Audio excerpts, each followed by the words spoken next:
This is The Thrill of Victory, a study of John's visions in the book of Revelation. I've split it into two parts because of the nature of the material, but we're going to look at this very important book from the New Testament. One of the things I want us to realize is that the book is much concerned with warfare. uh, Warfare between Satan, the dragon, and Christ, warfare in the world. And so, what I've done with the presentation and the outline is to structure the main points of the outline in a war type of venue. We have setting the stage for war. We'll have recon and intel. We'll have the top brass deciphering codes, briefing the troops, and at the end, we'll see how the old soldier goes home to heaven and eternity. So let's begin. We set the stage for war. Before we can delve into trying to understand any Bible book, we need to know about the background context. That includes purpose, theme, people to whom written, the author, the date of the writing, and with the book of Revelation, we have one additional context that's not found in most of the other Bible books. And that is because it is a certain type of literature. It is called apocalyptic literature, and it's generally marked by four key characteristics, which we do find in the book of Revelation. Those characteristics are visions or dreams, an eschatological orientation, a distinct dualism, and the use of symbolic language. In the original language, Greek, the book of Revelation is called the Apocalypse, and that is a word in Greek which means revealed. It may not seem to be the case, but this book is to reveal the events of Earth's history and how the church is affected by them. One day the disciples asked Jesus, "Why do you teach in parables?" His answer was basically to hide the truth from those who don't want to know it and to reveal the truth to those who do want to know it. This is the same idea with respect to the apocalypse of John. It should really be the apocalypse or the revealing of Jesus Christ, since Jesus Christ is showing it to John and through him to the church. So let's look at an example of symbolism where symbolism is used. Now, I'm not saying that this clip from a movie is apocalyptic in nature. It does help us, though, grasp an idea of symbolic, figurative language, language that we will find in this book of Revelation. This sequence is from a movie called Spellbound. It's directed by Alfred Hitchcock. This dream sequence is created by Salvador Dali, the great Spanish artist. In this movie, Ingrid Bergman plays a psychoanalyst at a mental hospital in Vermont. The hospital's director, Dr. Murchison, is forced into retirement shortly after returning from an absence due to nervous exhaustion. His replacement, a Dr. Anthony Edwards, who's played by Gregory Peck, it turns out to be a surprisingly young man. Bergman is immediately smitten with him. Well, they begin to fall in love. One day, she picks up one of his books and compares his signature with the autographed copy of that book. And she realizes that they do not match. He is an imposter. He confides when confronted that he has killed the real Edwards and taken his place. He suffers from amnesia. He does not know who he really is and why he has come there. Bergman believes he is an innocent man, though, with a guilt complex. It becomes public knowledge that the man is an impostor and that the real Edwards is missing and may have been killed. Bergman convinces Peck that psychoanalysis can break through his amnesia and uncover his former memories, including who he really is. The two travel to Rochester, New York, and they stay with Dr. Alexander Buloff, who was Bergman's former mentor. The two doctors analyze a dream that Brown has. Now, Brown is the character's real name that Peck plays. This is the dream. In it that I ought to find out. We'll find out.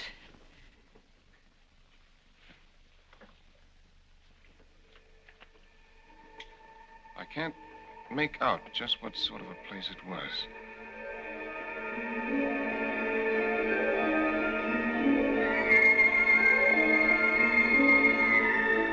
It seemed to be a gambling house. But there weren't any walls, just a lot of curtains with eyes painted on them. A man was walking around with a large pair of scissors cutting all the drapes in half.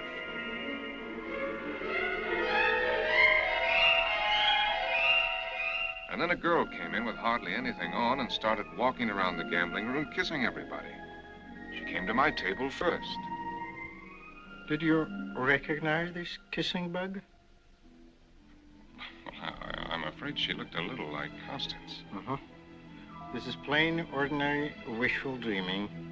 Go on. Well, I was sitting there playing cards with a man who had a beard. I was dealing to him, and I turned up a 7 of clubs. He said, "That makes 21. I win." When he turned up his cards, they were blank. Just then, the proprietor came in and accused him of cheating. The proprietor yelled, "This is my place, and if I catch you cheating again, I'll fix you." I'm sorry about that kissing bug. I'm glad you didn't dream of me as an egg beater, as one of my patients did. Why, what would that mean? Never mind. Well, does it make any sense to you what I dreamed? Not yet. You're trying to tell yourself something. What it is, we'll figure out later. There's a lot more to it. Go on and try to recall the details. The more cockeyed, the better for the scientific side of it. He was leaning over the sloping roof of a high building. It was the man with the beard. I yelled at him to watch out. Then he went over, slowly, with his feet in the air. And then I saw the proprietor again, the man in the mask. He was hiding behind a tall chimney, and he had a small wheel in his hand. I saw him drop the wheel on the roof.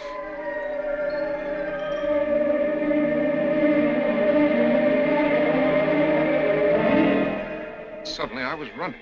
Then I heard something beating over my head. It was a great pair of wings. The wings chased me and almost caught up with me when I came to the bottom of the hill.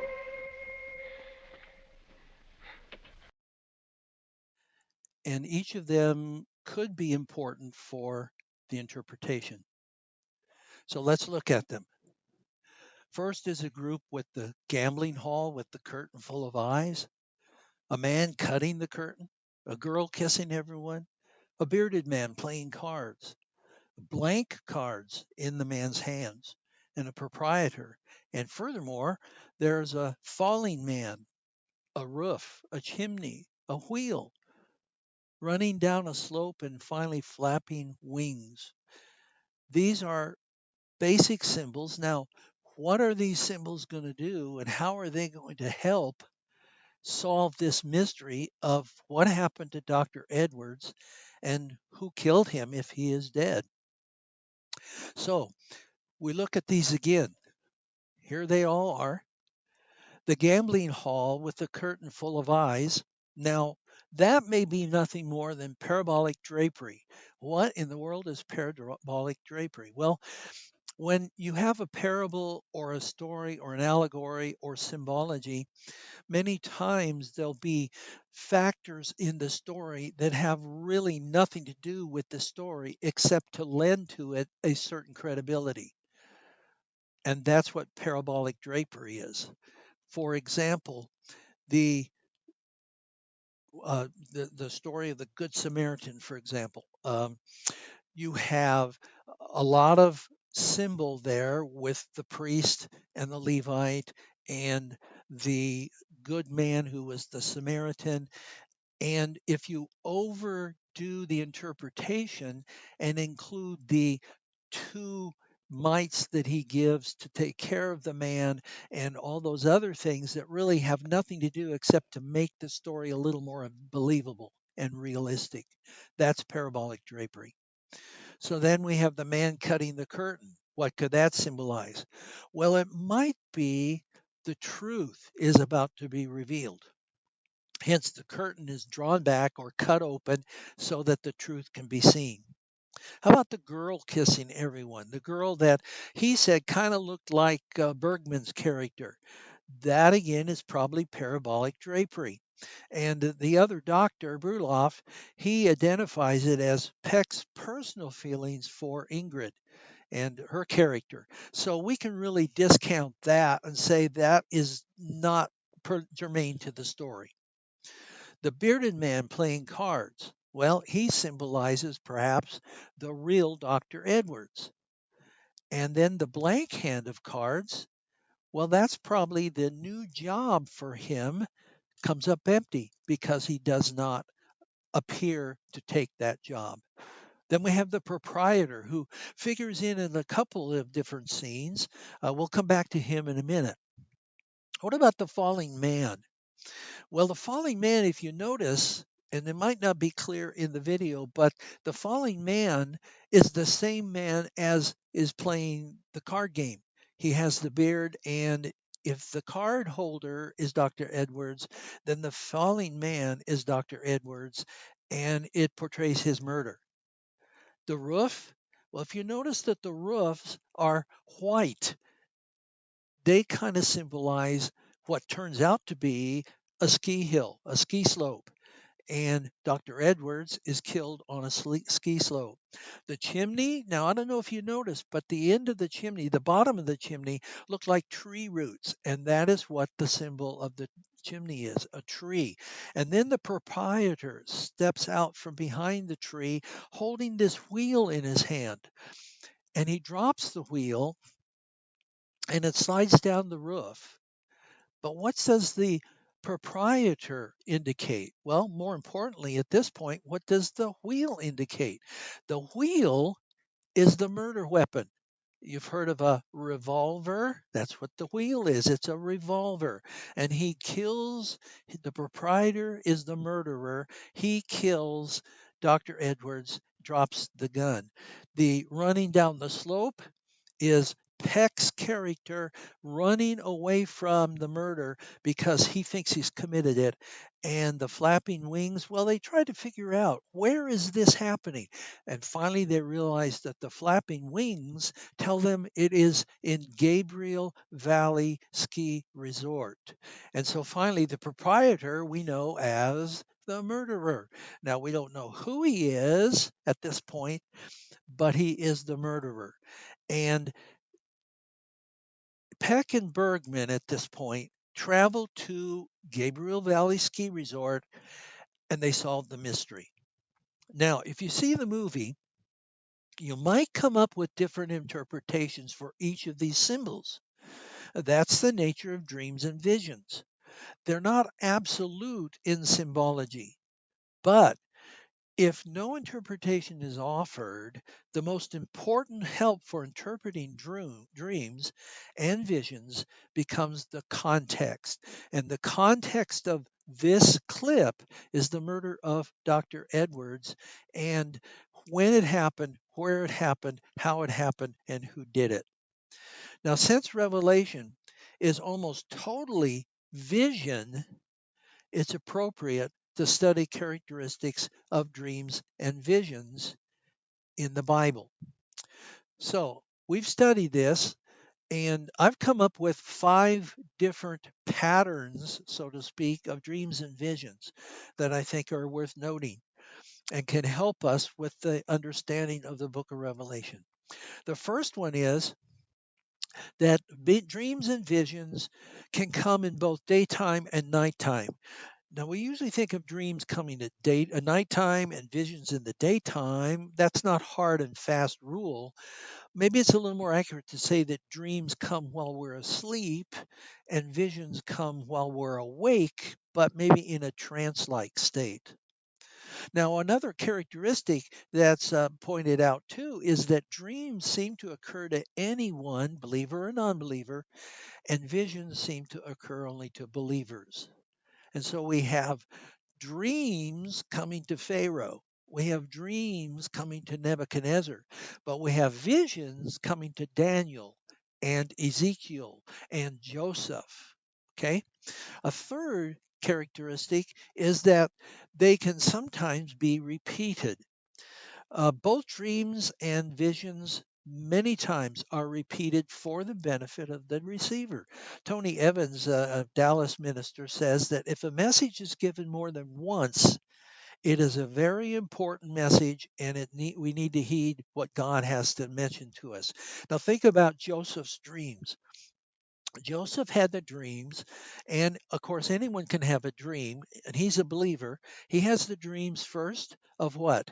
The dreams of the sheaves bowing down, the sheaves representing his brothers and bowing down to him. Then he had the same kind of dream, but now the planets, that is the sun, moon, and stars, bow down to him. The same, a different dream, but a same dream. Different symbols, but the same conclusion, the same idea of the same events.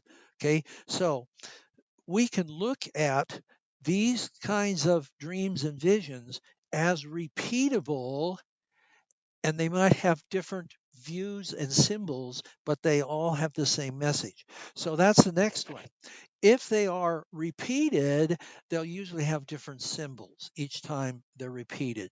And so, again, Joseph's dreams, he had the sheaves the first time, the second time it was repeated the sun, moon, and stars. And they all had the same message, even though they were different symbols involved. Now, the fifth idea is that the use of figurative or literal language. And it's hard sometimes to determine in a vision or a dream what's literal and what's figurative.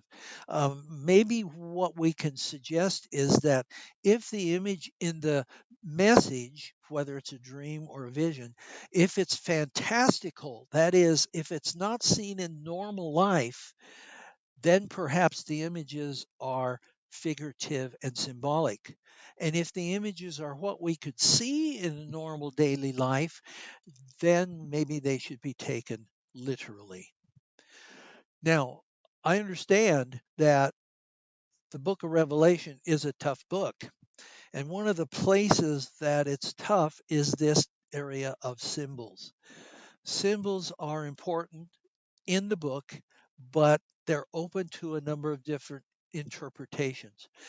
What I'm going to give you through this course is my understanding. It is my understanding, and you're free to disagree with it or to have your own understanding or to agree with it. But keep in mind the context of the symbols, the context of what this book is about. And we're going to look at that next week. The context is important. What's the purpose? What is the theme of the book? Those are both critical for setting up the context to help us understand symbology in this book. And again, I'm not going to be dogmatic about this. This is what I believe. This is what I understand. I'm presenting it to you as a different, as an alternative understanding of what this book says. But the bottom line is, and this is the important bottom line, the bottom line is that we keep in mind God is the winner through all of this. He defeats the dragon, he defeats the beasts from the sea and the land, and he defeats the harlot, and he wins, and anybody who is with him ends in eternity with him is a victor.